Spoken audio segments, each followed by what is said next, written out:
क्या वाघा बॉर्डर की परेड शानदार नहीं थी? अनुशासन और देशभक्ति का परफेक्ट मिश्रण। अब हमारा सफर लाहौर के दिल की ओर बढ़ रहा है, जहां हम पहुंचेंगे शानदार बादशाही मस्जिद, जो दुनिया की सबसे बड़ी और खूबसूरत मस्जिदों में से एक है।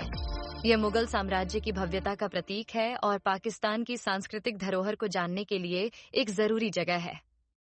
तो चलते हैं बादशाही मस्जिद की ओर।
कुछ करिए नस नस मेरी खोले, हाय कुछ करिए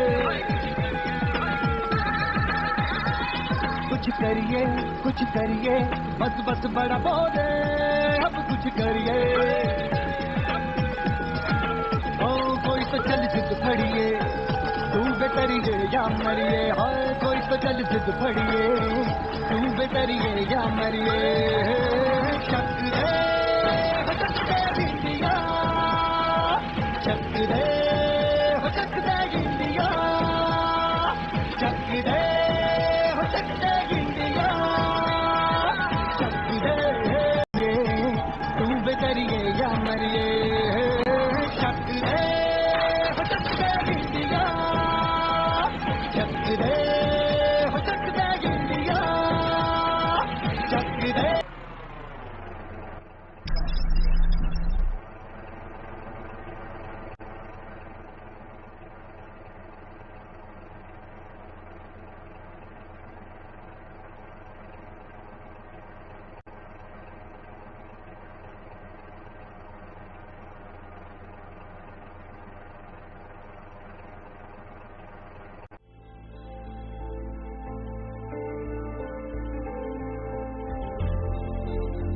बादशाही मस्जिद में आपका खुश आमदीद।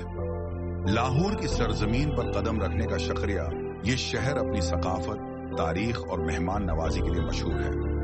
आइए हम आपको बादशाही मस्जिद के इस अजीम शान फन तामीर से रोशनास कराएं, जो मुगल दौर की शान का नमूना है। ये मस्जिद न सिर्फ इबादत का मरकज है, बल्कि इसकी हर यूनिट हमारी तारीख का एक हिस्सा सुनाती है। चलें, आएं, अंदर चलकर आपको बादशाही मस्जिद की तमाम खूबसूरतियां और कढ़ाइयां दिखाते हैं।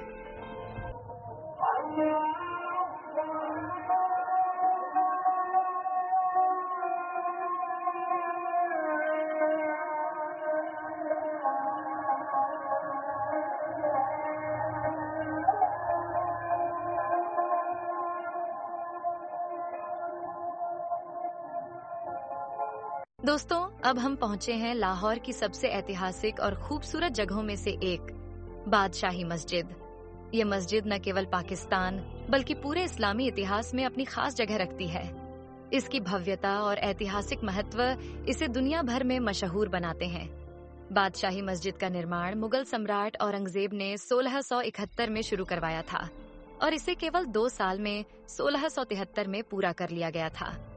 सोचिए, इतनी भव्य और विशाल मस्जिद को सिर्फ 2 साल में बनाना कितनी बड़ी उपलब्धि रही होगी। ये मस्जिद लाल बलुआ पत्थर और सफेद संगमरमर से बनी है, जो इसे एक शाही और भव्य रूप देते हैं। ये मस्जिद उस समय बनवाई गई थी जब लाहौर मुगल साम्राज्य का एक प्रमुख शहर था। औरंगजेब, जो अपने धर्मप्रिय स्वभाव और वास्तुकला के प्रति प्रेम के लिए जाने जाते थे, ने इसे इस्लामी सभ्यता का प्रतीक बनाने का सपना देखा था। इतिहास में एक समय ऐसा भी आया जब यह मस्जिद मुगलों की पकड़ से बाहर चली गई। अंग्रेजी शासन ने इसे फौजी गोदाम बना दिया, जिससे इसकी धार्मिक पहचान खतरे में पड़ गई। लेकिन आजादी के बाद इसे फिर से इसके असली उद्देश्य के लिए पुनर्स्थापित किया गया। एक दिलचस्प तथ्य यह भी है कि बादशाही मस्जिद की मुख्य इमारत पर बने गुंबदों को सफेद संगमरमर से सजाया गया है, जो दूर से देखने पर एक दिव्य आभा प्रदान करते हैं। इसके अलावा मस्जिद के आंगन में इस्तेमाल किया गया लाल बलुआ पत्थर फतेहपुर सीकरी से लाया गया था, जो मुगल सम्राट अकबर का प्रिय स्थान था।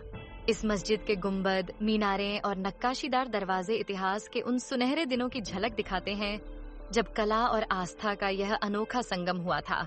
आज जब हम इस भव्य इमारत को देखते हैं तो महसूस करते हैं कि इतिहास ने इसे न केवल हमें देखने के लिए छोड़ा है, बल्कि सीखने और प्रेरित होने के लिए भी।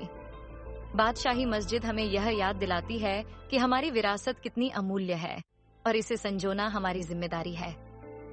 चलिए, इस खूबसूरत जगह से कुछ यादें समेटते हैं और आगे बढ़ते हैं, लेकिन इसका सौंदर्य और इतिहास हमेशा हमारे दिलों में बसा रहेगा।